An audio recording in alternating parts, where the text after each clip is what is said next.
Hello everyone, welcome back to another video. This week's video is a continuation of last week's video where I'm demonstrating what programs I use in my drafting and editing process when I'm writing a book. Last week I demonstrated DABBLE Writer, which is the program that I use to draft my books. If you're curious about that, check out that video. I will link it somewhere in the description below as well as at the top of this video. Feel free to check that video out before watching this one if you're curious about DABBLE. And so this week I will be going into how I edit with Fictionary StoryCoach. I am both a writer and an editor, so I edit my own books, I self-edit, and I also edit clients' books. So other authors, other writers, I do editing work for them. I do both story level edits and line and copy edits as well as proofreads. I mostly do copy edits and proofreads within my full service self-publishing package, but I also take on clients for story level editing, which is another word for developmental editing, and I use Fictionary for that. My personal process when I'm writing my books is I draft in DABBLE, then I export my manuscript from DABBLE into a Word document, and then I import that Word document into Fictionary StoryCoach to do my story level or developmental edits on my draft. I'm going to demonstrate for you how I use Fictionary for that. If you want to see how I export it from DABBLE, check out the previous video because I go into detail on how to export in that video. But in this video, I already have my document in Microsoft Word, so I'm going to show you how I do that in Fictionary. You can see this is the dashboard, the Fictionary StoryCoach dashboard. There are different versions of Fictionary you can get. There's two main versions. There's Storyteller and StoryCoach. Storyteller is just for writers. It's for writers and authors who want to self-edit their work. StoryCoach is for editors, so editors who edit the work of other writers. Since I do both, I subscribe to a StoryCoach account because you can do both in it. Because StoryCoach has all the features for both editing your own work and the work of other authors. If you've been curious about Fictionary for a while, then this is the video for you because I'm going to go in depth into what all this program can do and what I personally use it for and my process when I'm editing. And this overlaps with my process of editing clients' books, but I will probably make a separate video on how I do that specifically for clients. I'm just going to show you how I do that for my own book in this video. Alright, so you see here in Fictionary, I'm at my bookshelf, and you can toggle between my clients and bookshelf. This is, if you have a StoryCoach account.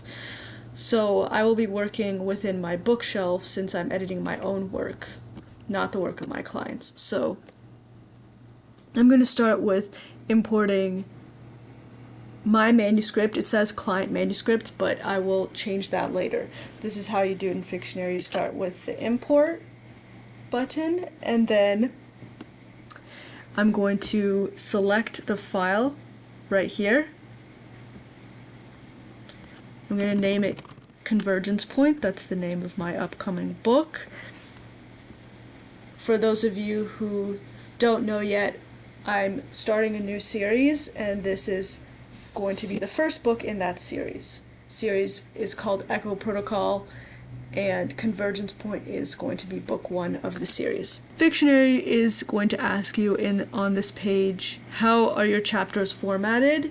My chapters, I used both heading 1 and the word chapter for my chapters, so I'm just going to select I used both and hit next. In this book, I only have 1 scene per chapter, so I'm going to select no, but if you have multiple scenes in each chapter, then you select I sure do.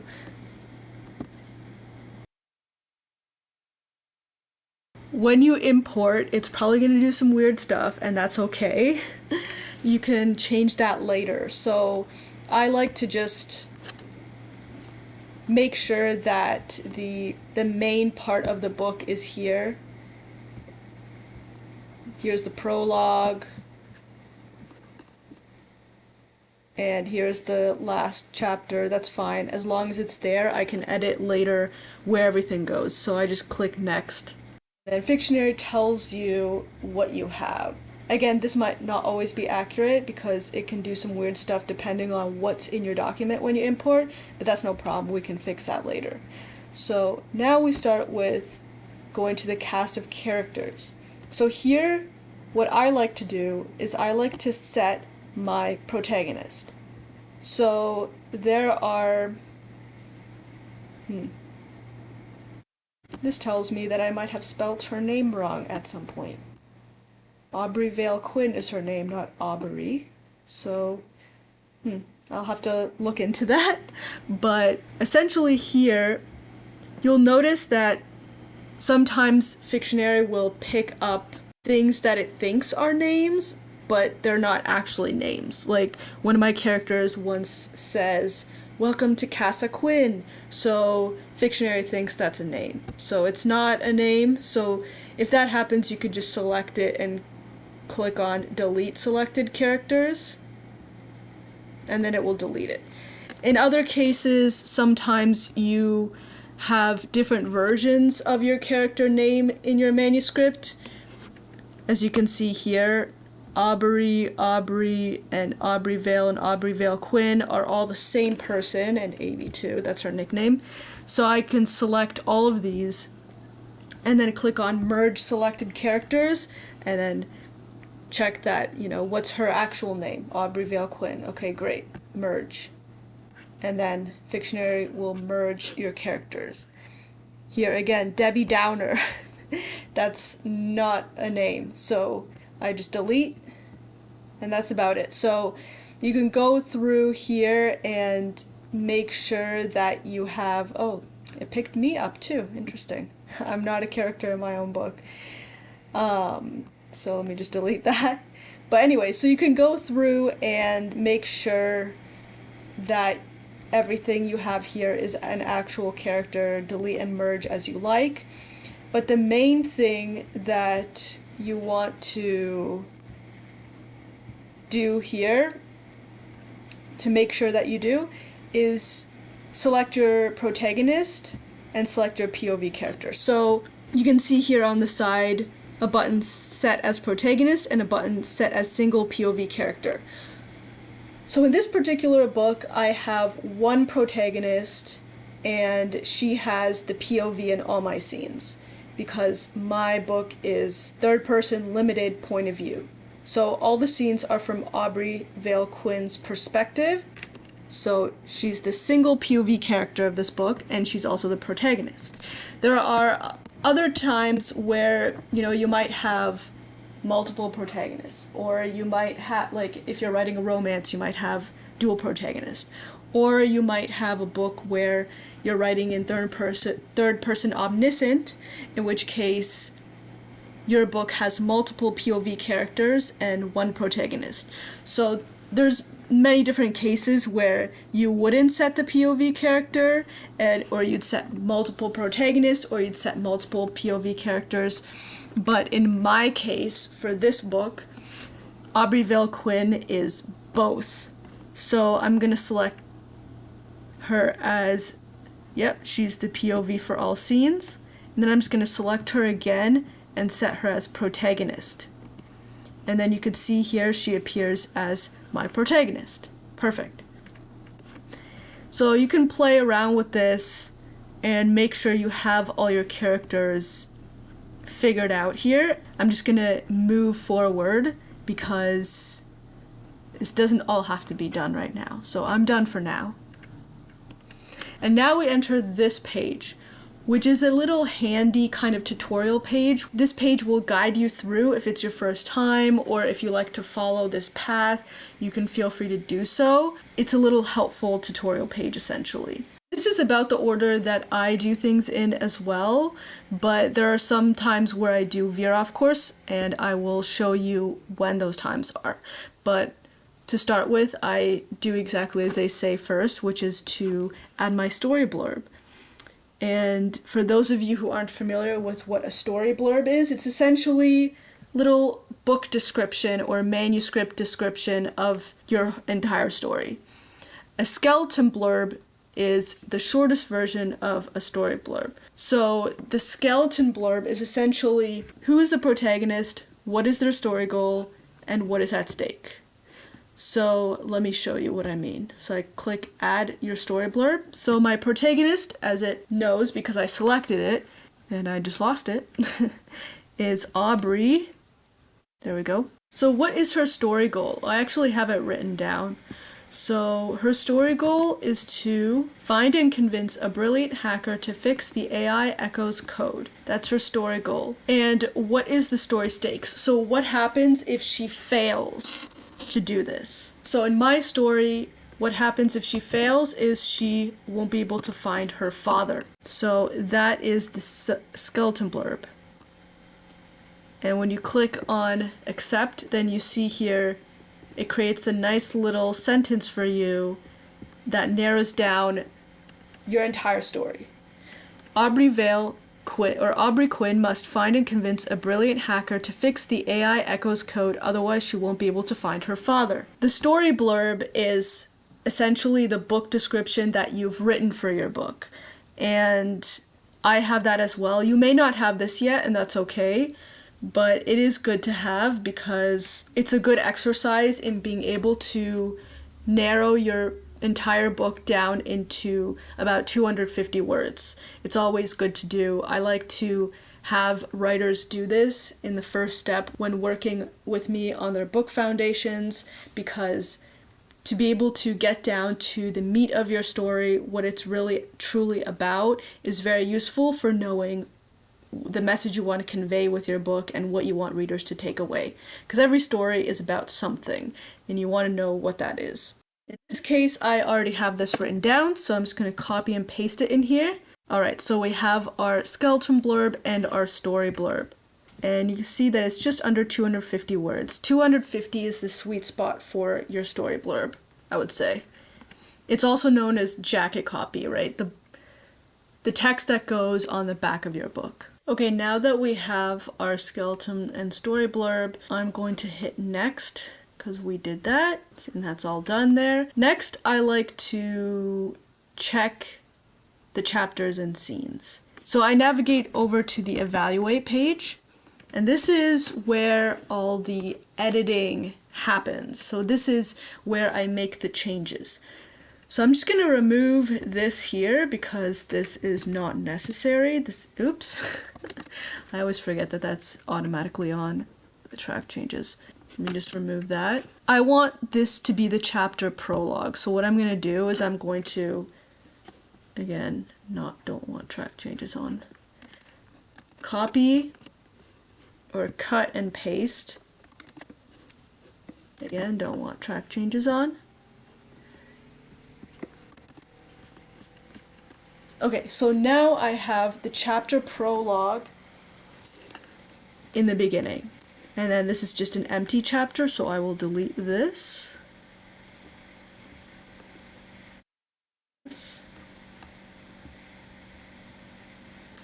just saying the part. Okay, what I'm going to do now is I'm going to make sure that each scene actually is belonging to a chapter. Because right now it's taking some of the sections where I have, parts written, and it's putting them all in one chapter. So I'm gonna, for the sake of editing, remove parts and then re-add the parts after I am publishing the book. So I don't need them to be in parts right now.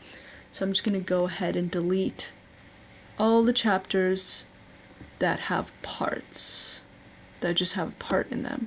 And now see, it's more accurate.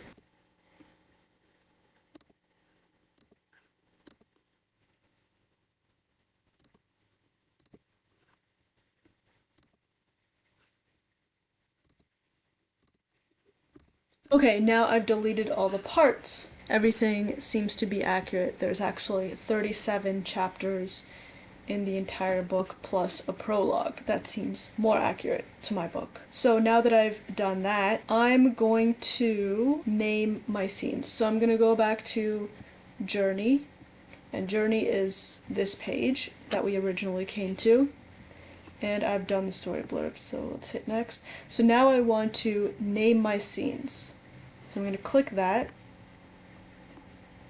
So a cool feature in Fictionary is it uses AI to name your scenes for you. Even if I already have chapter names done, I like to use this feature and have Fictionary name my scenes using AI, because the AI can tell you, based on what it names your scene, how clear your scene is, and whether it has a clear story goal or not.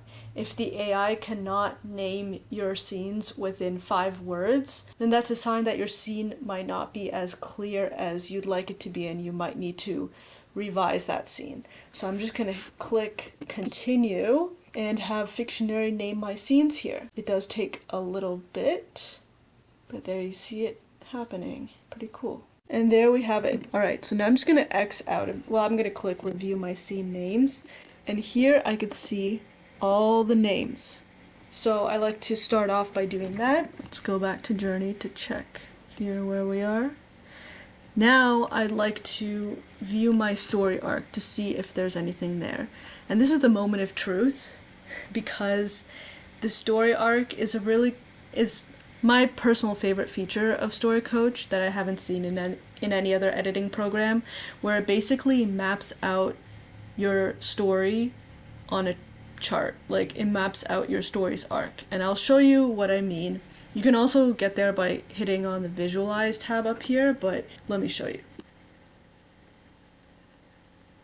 Ta-da! So this is the story arc, and actually this is not bad at all. The basic idea of the story arc is that every story follows a specific arc that's universal for stories, and there are specific plot points at specific points in the arc of your story that take place at specific parts of your story. So the black line you see here is the universal story arc, and the yellow or orange line here is my story, or the story that you input in, that you're editing. And you want your story arc to be as close to the recommended story arc as possible. And that means that having the inciting incident around this point of the story, the plot point around this point, the middle here, the plot point too, and then climax, and then the resolution. So it seems the resolution is spot on, which is great. The climax is maybe one scene too late, which isn't too bad. The climax should happen around the 80% mark of your story, 80 to 85%, something like that. Plot point 2 seems spot on, okay. Middle is a bit early, plot point 1 is also a bit early, but then the inciting incident is a bit later. So this isn't too bad. I might want to look at the beginning here to see if something can be changed around to have this line up more, and maybe with the middle too, but overall this isn't too bad. This looks pretty good. Okay, now I'm gonna go back to the journey and go back to where we were. So just as a recap, we named our scenes, we viewed the story arc. So the way the order works here is that you're moving from story level to chapter level to scene level, back out again, zooming back out to story level. So you're zooming in and out, and this is very strategically done. Like, it's a very strategic, step-by-step, concrete, actionable way to view your story. And that's why I really like Fictionary StoryCoach, is because it guides you through this process. So if you don't know where to start with looking over your story, Fictionary is a great guide for that. Anyway, let's move on to chapter structure. Since I have one scene per chapter, my chapter structure and my scene structure is going to be pretty much the same. I've made it easier on myself, which is a good thing to do if you're a new writer and you're just starting out. Make it easier on yourself. Don't try to attempt to write a multi-POV, multi-protagonist, 100,000 plus word novel if you're just starting out, like Game of Thrones style. It's best to start with simple. And that's what I'm showing you with this as well. The simpler you go with your story structure and protagonist and the way you tell the story, the more invisible your storytelling will be and the more immersed your readers will be in the story because they're not being taken out of the story by confusing POV or anything like that. I like to experiment when I write short stories, like maybe writing in second person tense or omnipotent POV, but in my longer novels, I like to keep it simple. That's not to say that you have to do it like that. By all means, do whatever you are inspired to do and tell your story however it makes more sense for you to do. But if you're just starting out, it's good to start with something simple so you can learn the process, the whole thing about learning the rules before you break them. Alright, so first let's view word count per scene. So word count per scene is exactly how it sounds. You're just viewing how many words are in each scene of your novel. And again, my chapters are my scenes are my chapters, so chapters are synonymous with scenes for this particular book. That might not be the case for you. You might have multiple scenes in a chapter, but again, I'm keeping it simple and doing one scene per chapter. Just as a side note, when we were visualizing the story arc, plot points are associated with scenes, not chapters. This is looking at scene number 4, not chapter number 4. But because my chapters are synonymous with my scenes, this also is chapter number 4. Where it says scene 5, it's actually associated with chapter 5, but since I have a prologue, my prologue is scene 1. So where it says scene 5, that's actually my chapter 4. Here it says scene 9, that's my chapter 8. If you have multiple scenes per chapter, best practice is to have your story arc scene, so the scene in which these plot points take place, it's best practice to have those either be the first scene of your chapter or the last scene of your chapter. So not in the middle of your chapter, but if you have 3 scenes per chapter, for example, the inciting incident or plot point 1 or middle or any of those, you want the scene where those take place to be either the first scene or the last scene of that chapter. But okay, going back to where we were. So in general, when we have more words per scene, that means that scene is longer and it's most likely slower paced. If we have fewer words per scene, then that scene is generally going to be quicker paced. You can navigate along this panel here to see, oh wow, so look at this. My scene 23 is pretty long. So there has to be something significant about this scene to be this long. And sure enough, it is.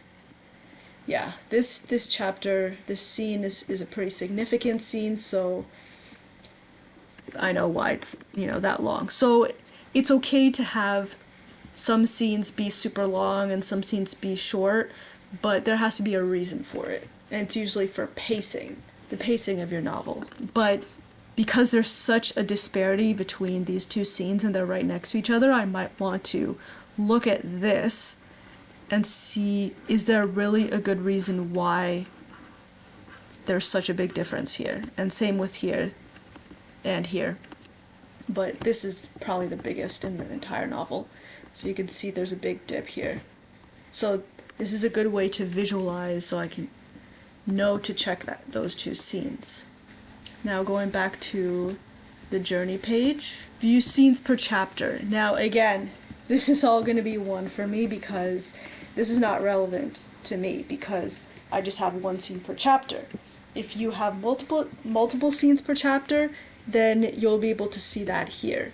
And same with the last one.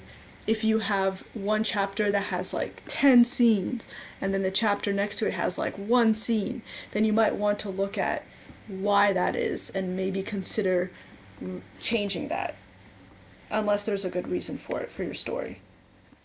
Okay, next we're going to look at point of view. Again, I've kept it simple. My book only has 1 point of view character, who is the protagonist, but your book might have multi-POV, so it might have 5 different POV characters that share chapter POVs throughout the story. Your book might be a romance and have dual protagonists, in which case both your love interests' characters share the POV of your story. So in that case, this is going to be relevant. It's, again, not relevant for me because I just have single POV. So if you had multiple POV characters, they would all be appearing here. I'll show you later how to set the POV. You do that on the evaluate page. You set the POV character for each chapter separately if you have multi-POV for your book. I'll show you how to do that. It's done in the evaluate page. I'll show you that later. But as for now, just know that that will appear here. If you have one protagonist but multiple POV characters, your protagonist should have the highest number of scenes that they are the POV character for, because they are the protagonist. So if you have another character that has more POV scenes than the protagonist, that's kind of something that you might want to look at. Like, why does that character have more scenes where they're the POV character than the protagonist? And here you'll be able to see scene 1, who's the POV, scene 2, who's the POV, etc. And then here it will tell you what percentage. And again, you want your protagonist to have the highest number of scenes that they are the POV character for. Okay, I'm gonna cut this video off here. Next week I'm gonna go into the scene level and then come back to the story level. And the scene level will include actually going through and editing and showing how exactly that works. So hit the subscribe button below to be notified when that next video comes out. If you yourself are a writer looking for guidance or for an editor, feel free to reach out. I will link everything down in the description below. Feel free to send me an email or fill out my contact form, and I will be in touch with you about your work in progress. Until then, and until next time, I, Aubrey Vale Quinn, daughter of a genius developer, Dr. Torrance Quinn, must find a hacker to fix Echo the AI before a mysterious and powerful unknown adversary uses them to destroy the world. In a race against time, Aubrey Vale Quinn, daughter of a genius developer, must find and convince a hacker to fix Echo the AI before a mysterious and powerful unknown adversary gets to them first.